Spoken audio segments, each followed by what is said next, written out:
abali mu ggwanga lya Canada mbalamusizaako ba comrade buli kibuga n'essaza muri kansumenti buli bulungi bwe bali kukola nange mbaagala nnyo bwe nva mu Canada mbajolekedde Bungereza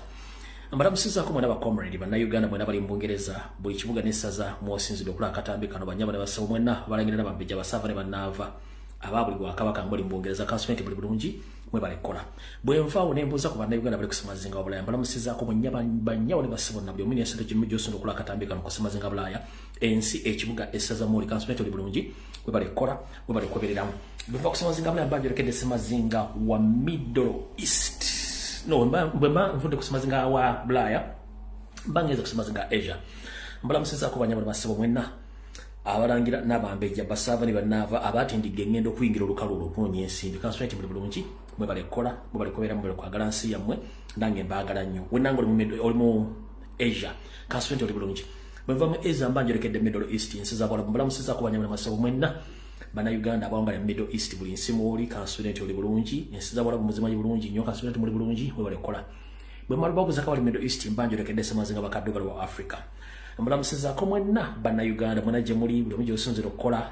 gye wagenda okunoonyeza kigula magala eddiba ku lukalu lwa Africa mbaddugavu banno newankubadde mufunamu ebisoomooza babasosola ng'ate muli mu kkala y'emu naye twali kyakukola tujja tambulira enywera yerima nga bwe tujjukira tulina okulwanira ensi yaffe tugeze ali naffe tutandika okwogera ebigambo tulina obikola mwena bali mu Africa mbalamusizaako bwe nva mu Africa mba nserengeta ewaffe mu Uganda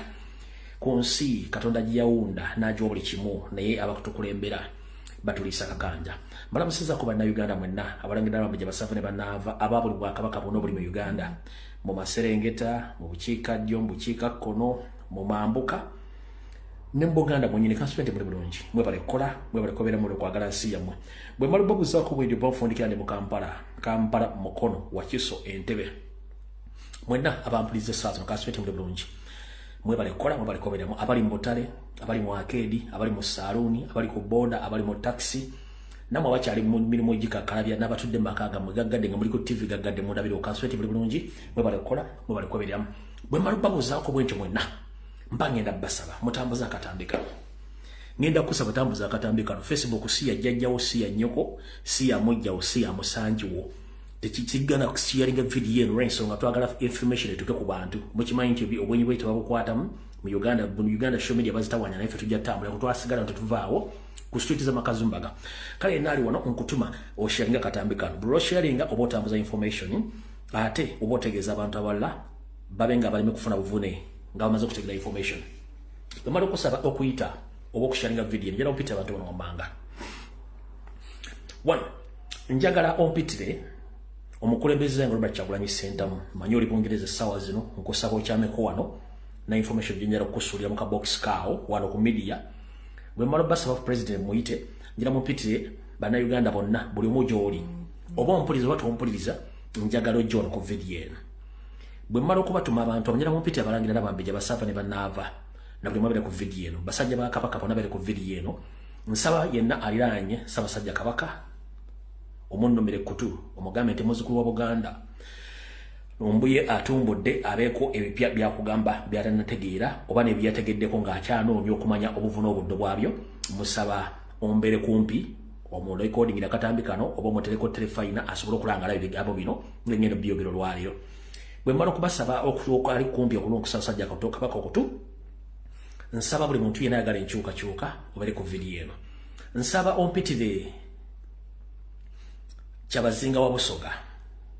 nsaba ompite Kyabazinga wa Busoga naye abere ku video eno wonna wooli nkusaba taata okyameko ku video yalyo na information gyenyagala okuwa gw'onomanya ky'olimpa nsaba mutangire Kyabazinga wonna waali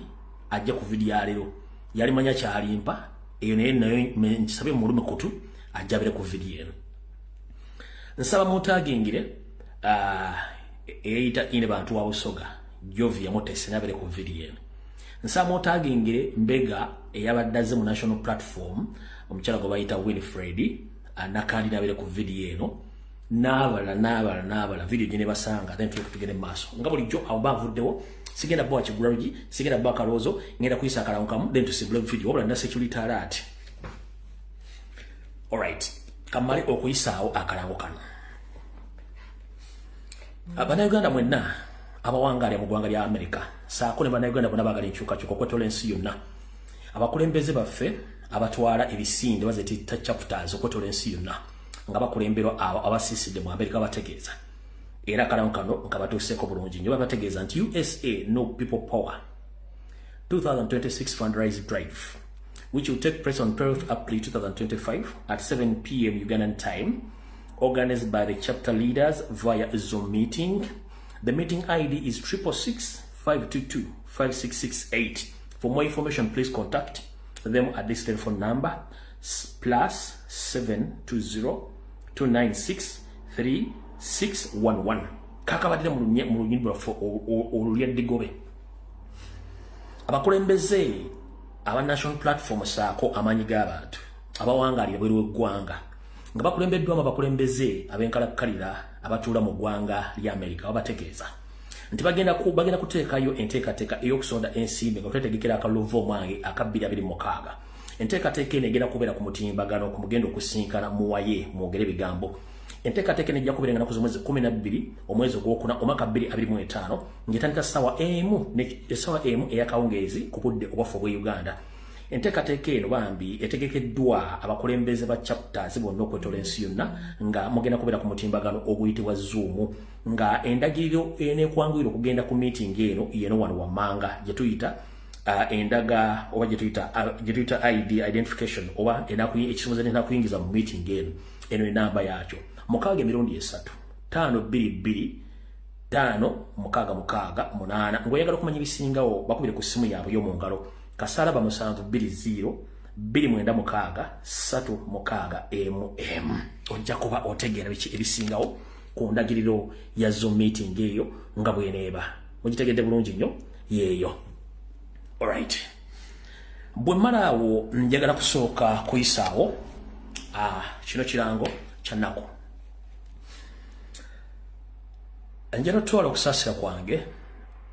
eri ba comrade bannayuganda bannange ffenna bwe tuwangaalira mu ggwanga lya Butuluuki okwetoloola ebibuga byonna n'amasaza agali mu ggwanga lya Butuluuki. Akakiiko akafuga bannayuganda bonna nti kitalo nnyo ddala ekyokufiirwako omuganda waffe Ssemuyaba ffenna gwe twakazaako erya Jajja Stone. Jajja Stone ono yafudde ndooza ku lunaku lwakutaano akawungeezi ng'avudde ku mulimu Allah bwe yamujjuludde. Kale nsaasira abooluganda mukono emikwano omukyala abaana ne famire nti Jajja Stone yatuvudde ku maaso. Kitalo nnyo okufiira ku mayawanga ng'ewaffe tuleseeyo olw'okuba nti embeera mbi ne tujja okunoonya ekigula Magala Eddiba ne twesanga nga ebeera ntuuko gy'oba olina kubanga gy'oyitamu n'ekitalo nnyo. Muganda affe ono ffenna gwe tumanyi nga Stone ng'amanyi gamatuufu ye Ssemuyaba yabeerako ko Buwarabu n'ajjako naano Butuluuki Allah we yamujjuludde yoyo muganda affe gwe tuyita Stone Allah gwe yajjuludde olunaku lwakutaano. Kitalo nnyo lwakuba nti ono face tosobola giraba eriko masiki naye nga yoyo muganda affe Stone Allah bw'atyo bwe yamujjuludde. Kitalo nnyo ddala. Sijja kuzannya katambi olw'ensonga nti obutambi buno abantu abamu munnange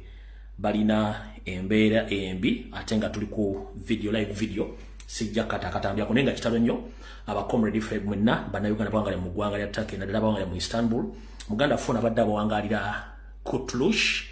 bawangalira Kurtulush mu ssaza le Shishiri ku kyalo kye bayita Firikoy. Abadde awangalira mu Istanbul mu gombola gye bayita Shishiri ku kyalo ku muluka gwe bayita Kurtulush ng'ekyalo bakiyita Firikoy era nga mwabadde akolera emirimu gye ala yamujjuludde olunaku lwakutaano. Ffenna lyekkubo kyekyo nno kyenjagadde obategeeza then tulyoke tusimbula video eyatuleese olwaleero. Alright, video eyatuleese olwaleero kansooke mmale okuyisaawo obubaka buno bw'okwebaza ebansobi bweteebaza.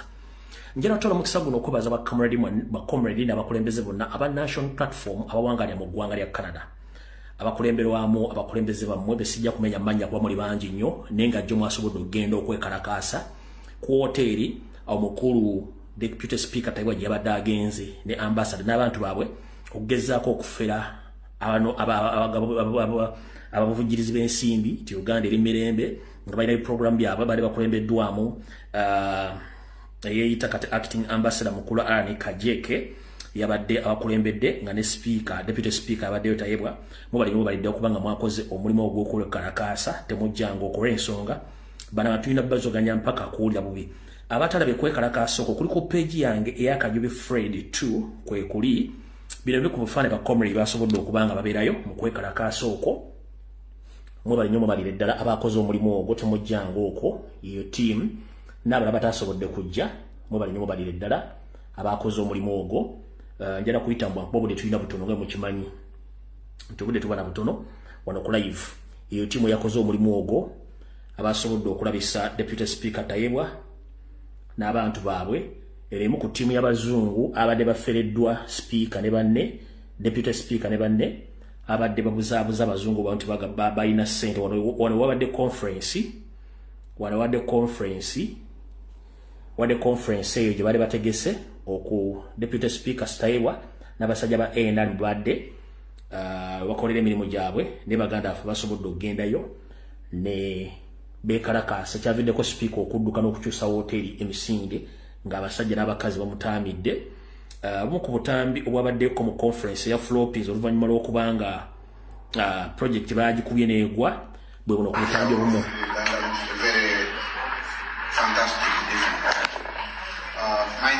mugira bankalunzi bwe temuli bantu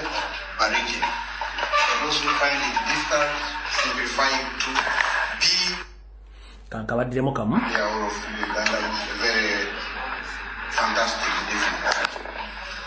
my name is Colonel Hope Bariki. For those who find it difficult, simplify it to be. There's more video is our deal. The treatment part of it. Uganda has made significant strides. You're acting ambassador Katesa is in Canada. Efforts as part of the broader strategy to combat one of the country's leading causes of mortality by rolling out the R12 malaria vaccine. This was recommended by the World Health Organization in 2023. This rollout builds on Uganda's inclusion in the 2020. All right. So bakomredi mwenna abomu Canada babali nnyo mulimu gumwakoze ogw'ettendo ngezaako kukiriyalinga wano gundi yange mwenna tadde information eno kubamba njala kiriyalinga mbe nga ndabanga buli kyembawa nkijjamu nemba nga ngenda ku kirala. All right. Kati katugende ku security alert then tuleko tusimbule video ey'omulange Mengo buli omu ategeere. Katugende wano ku security alert tuva ku security alert tusimbule program ey'oli mulange Mengo buli omu akole ki buli omu ategeere.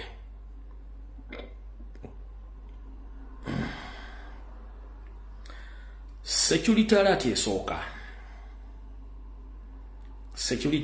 esooka njagala egende eri mwenna bannayuganda abawangaalira mu ggwanga lya Bungereza. Ku Lwokutaano nazze nenkola video nembabulira information ekwata ku dduuka lyammwe kadde erya muganda wammwe Pascal Sekasamba engeri gye lyaguddemu n'abaali baddemu ku mukono disuula mwadde mulooza byakusaaga manyi information esookera wano byagenza okuva olunaku olwaliro nga n'omutabani yennyini Sekasamba gwe yebalekera omu ali flexible era friendly abadde abayambako okubaguza ebintu yavudde n'akola video okubalaga kyekituufu. Mu nkola eyo bagezaako nnyo okulaba nti buli bizinesi yonna eyingirwa mu bannayuganda First Family egitwala nga bayisaamu n'ebintu ebijja bafuukira ezzike gye bujjako nga mbirya. Kati gwe munnayuganda ali eyo omuntu yenna agenda okutekinga over edduuka lya Pascal Sekasamba nga ataddemu ebintu ebiva e Uganda bw'oba okyagala obulamu bwo togendayo kugula kintu.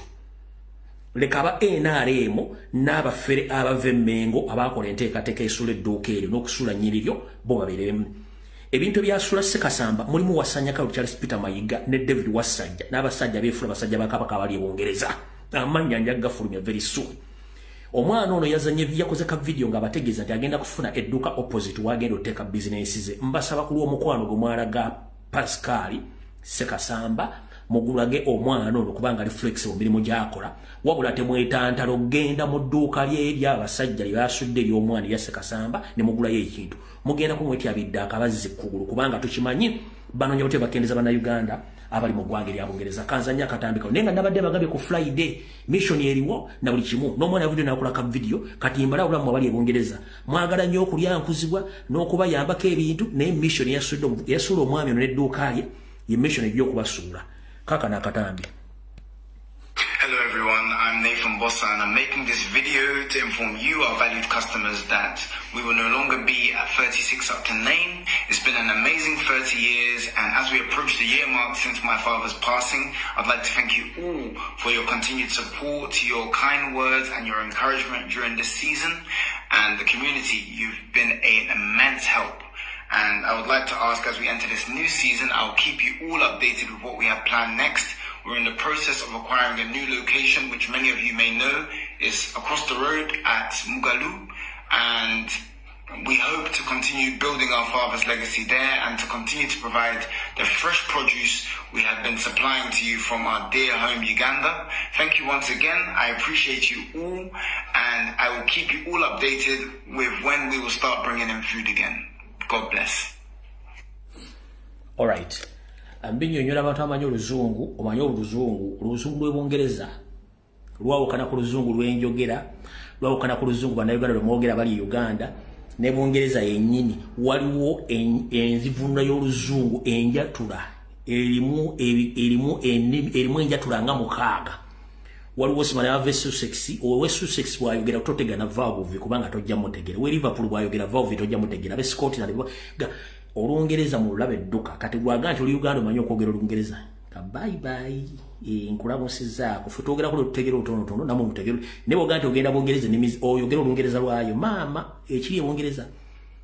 enjatula y'ebigambo abe Sussex Liverpool Scotland oluzungu lwa tosobola nadduulira n'ennyukuta ezimu n'enzivunula y'ebigambo nzibu nnyo sijja kulwawo njagadde bategeeza mu ngeri yonna n'oyo katumute naye tumugye waawo kati katugende ku nsonga za security alert AM eyokubiri ino. Alright, Mr. President wonna woli mmanyi oli mu ggwanga lya Bungereza essaawa zino we bali kutambula bulungi anazze ne bategeeza mwenna ekiwayi ky'abakyala bakulembeze mu national platforms akone mu people power wa comrade mwe ba foot soldier ne bategeeza omukyala gwe bayita Winfred Nakandi namubalaza ebifaananyi ne bagamba ebintu byakola na biki byonna byakola kati abasinga obungi nabagamba ekigambo baganda banya ne mutakitegeera naye ngera bannyonnyola akabano kaali katusensera nga bangi abeeyita abaganda manya naye nga Banyarwanda piwa kansooke nkole disclaimer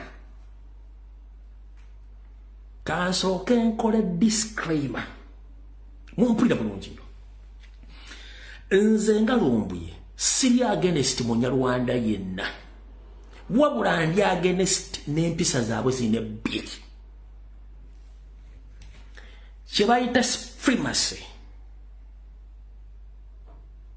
okwagala okutuula ku bantu abalala bo bakulembere be basanze mu kitundu ekyo kye kimu ku kizibu kyange ekizibu ekyokubiri kwekutta ebintu ebiri killing and supremacy omuntu okusanga ng'otuddewo n'ayagala akugyewo ata yeefuule nti yennyiniwo era akulemberewo byebintu bibiri byesaagala ku muntu ayitibwa naddala omutuusi so sirina buzibu na Munyarwanda kuba ffenna tuli Bafirika naye ekizibu kye nnina ku bantu abo biri ebintu ebiri era eyo tosobola kunnyonnyola supremacy n'okutta ebintu ebiri bibiri Mwebula Museveni akola so sirina buzibu na Munyarwanda yenna kati gwawuliranga ebiga byenjogedde bikulumanya kitegeeza you among those people abalina supremacy n'okwagala okutta abantu bo babeerewo mukitegedde bulungi okuva olwaliro no Abanyarwanda bantu nga ffe era abamu Bannayuganda abamu Banyarwanda ffenna tufuula ku lukalu lwa Africa but obuntu obwo bubiri okweyagaliza okuvugyawo abantu bo babeerewo n'okutta byebintu byange byendi against nabo kyekyokka oza mukitegedde olwayo kati Mr. President bwe navaayo ku Lwokutaano nempa information ne comrade ya simu yagiwadde n'abalala bagiwadde ngenda kusaba for the first time olw'okwolera ba comrade abali ku kitebe ne mu national platform nkusaba mutuule mutandika okukola kye tuyita dismissal abantu bawandikira bona temukyateetaaga kubeera mu ffe buli lwoddira omulabe wadde omulaba olina omuleeta cross naye bano abantu balina ka element kali ak'obutaswala ate bakomredi baffe abamu bali galibo bangu nnyo baakuwa nsimbi ne bavaako n'okuba bikkulira ekya Julayina ne bavaako one mu tactics z'abantu bano bakozesa ekya Julayina bakozesa n'ensimbi mu kujjamu akabikka omulabu tebalina budde n'okugaba ensimbi era omukyalo byadde akozesa abadde agaba ekya Julayina ng'ate agaba n'ensimbi naye ng'ate mwatambuliza mission kati Mr. President njala kuwa obukakafu ebifaananyi nabiwadde byasoose njala kuwa ebifaananyi nti omukyala yeeyita Nakandi Winifred wabula mukyala Munyarwanda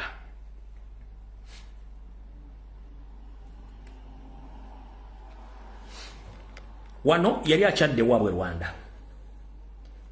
omulaba bulungi nnyo yoyo wano yali akyadde waabwe ng'ali ne famire ye full famire ng'ali nayo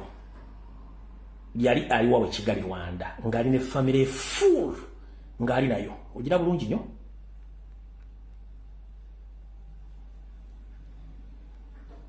uyo naye ye Winifred Nakandi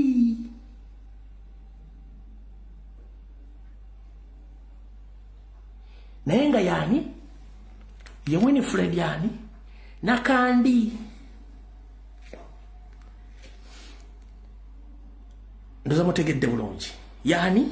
ye Winifred Nakandi omukyalo n'atambula ensi yonna era sinkana abantu bangi nde disguise nga tebamanyi so njagadde okutegeeza n'okubategeeza Mr. President yoyo omukyala Winifred Nakandi naye nga waaki wakabano awo tuvuddewo security njagadde okuwa president ba comrade mbere very careful nnyo abantu ekikulu ekyo kati tugenze ku security alert esembayo then tuleke tusembula video owekitiibwa Kyabazinga wa Busoga wonna wooli okusookera ddala nkwagaliza emirembe n'okubeera bulungi naye nzikiriza nkutuuseko obubaka buno buli mu security alert bakagwa mikwano gyange mwenna Abasoga kansule nti obubaka buno munaabufuna bulungi namwe mutegere bulungi obuzibu buli bwa Kyabazinga mbuleetedde mu security alert Kyabazinga wonna wooli taata nsaba kusooka kwetondera nga bulijjo nzaani ataakuwa amawulire kyonna kye ngenda okwogera olwaleero nsaba kisonyiwo naye nga ntaasa bwa Kyabazinga ntaasa bulamu bwo ntaasa ggwanga lyange sigenda kukkiriza kabano k'ennwana nako kutwala ttaka lya bwa Kyabazinga kutwala ttaka lya Basoga nga beeyambisa abantu bibalowooza nti bannayuganda nga si bannayuganda so Kyabazinga Busoga nsensebuse nsaba kunsonyiwa information gyengenda okutta essaawa zino ne kansooka enjite ebisigadde bijja kunsangayo mwenna Abasoga ndi wano bategeeza nti embeera nga bw'eri essaawa zino mu bwa Kyabazinga si nnungi nabategeeza Kyabazinga yawulumuka olw'ebizibu byonna bye tuzze tubagamba ne kati olwaleero kanze mbaga ebigambo bino mbitegeere bulungi nnyo nabyo bibakke mu vi Kyabazinga bw'amala okudduka mu bwa Kyabazinga n'agenda gy'awulira emirembe essaawa zino batandise okuteekawo pressure akomewo kuba bumwetaaga batandise okugenda ku social media platform nga bajjo video enkadde baziripostinga bagamba nti yakomyewo yayogedde bino that is total nonsense Kyabazinga wa Busoga tali mu Uganda yawulumuka yadduka for his safety wawula bamuperereza okudda era ku lulwengo omuntu waddemba okusalawo okudda wabula kamwe security alert jadda amategereyo era bw'aba tazze kiki bagenda okukola wulira Abasoga mwenna nsaba okubakobera mbategeeze nti essaawa zino obwakabaka bammwe obwa Kyabazinga ne kabaka wammwe ali mu ntata wetwogeredde essaawa zino Yoseriti Bahabulwa mutabani we Muhoozi saako n'Anita Amongi n'abala bafere abali mu bwakabaka bwa Busoga bagezaako nnyo okusindikiza Kyabazinga gyali bamusindikiriza akomewo mu bwa Kyabazinga we bamumalirize wabula bw'atadda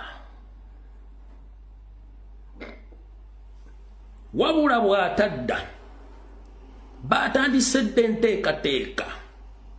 ereeta Columbus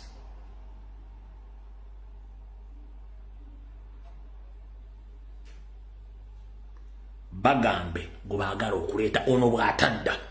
kati kino kye bakoze bayinza okumufuusinga okudda but the end of the story bayinza omumaliriza nkiddamu okusinzira ku nteekateeka za Yoseri Anita Amongi Muhoozi batandise okufulumya era enteekateeka kukulwa mutandise ojjulira nti kyabazinga bwaloba okuyira ebisoga bateekateeka okuleeta Columbus bagambe wabateeka okubwacha bazinga balyoke batunda ebintu kati kino kyembagamba kiyinza omuwaliriza okudda naye yadda yewa uliriza bulungi nnyo manye ebyange mbyogera katenga agula agula esiyani without any doubt wenna eyabadda eyali agamba nti ine bantu mukazi musoga ine bantu si musoga ine bantu wakabano 1999 wakabano era nga asibuka Rwanda kitaawe ebusoga naye yasengayo busenzi kitaawe ebusoga naye yakola ki yasengayo busenzi era amanya ge amatuufu ye Rubanda taata wa ine bantu ye Rubanda sosi oli gwe mmanyi gwe nabagambye nkiddamu kitawa ine bantu amuzaala musajja Munyarwanda oli gwe nabagambye atazaala mutegedde bulungi nnyo era ndi wano bagamba nti gwe muyita ine bantu Olivia Mutesi mukazi Munyarwanda nkuletedde family ye nkuletedde ba obire nkugambe nokuga nti ine bantu yafumbirwako era ta divorcinganga nebifana imbaletedde byembaga ine bantu olwo yazaala n'omwana byonna ngenda bibalaga naye kati kansoke embaga ebigambo bino manyi mwerabira nnyo temwagala kutegeera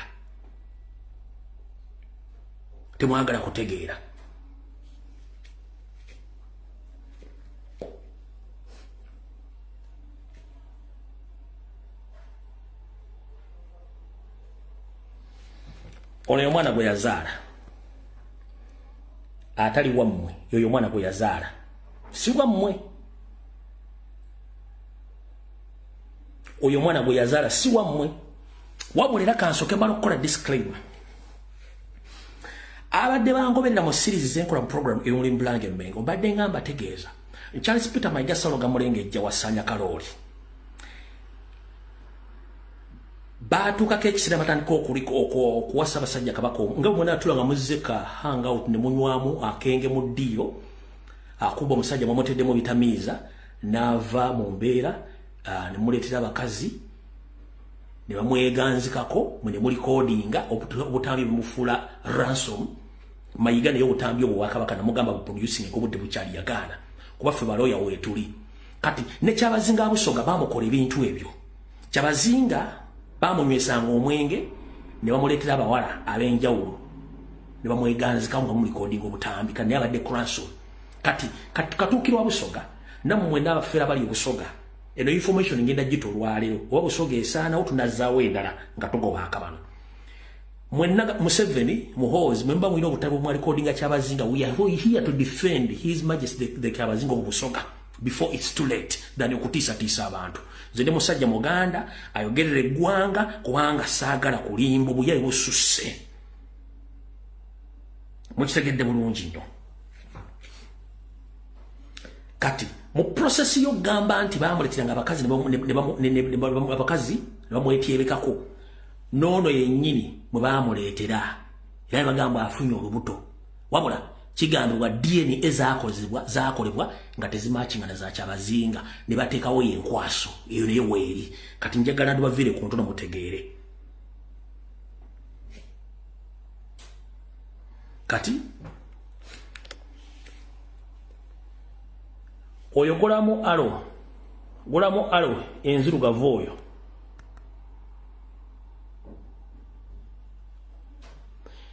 bano kuba mu mikwano aboluganda okona mikwano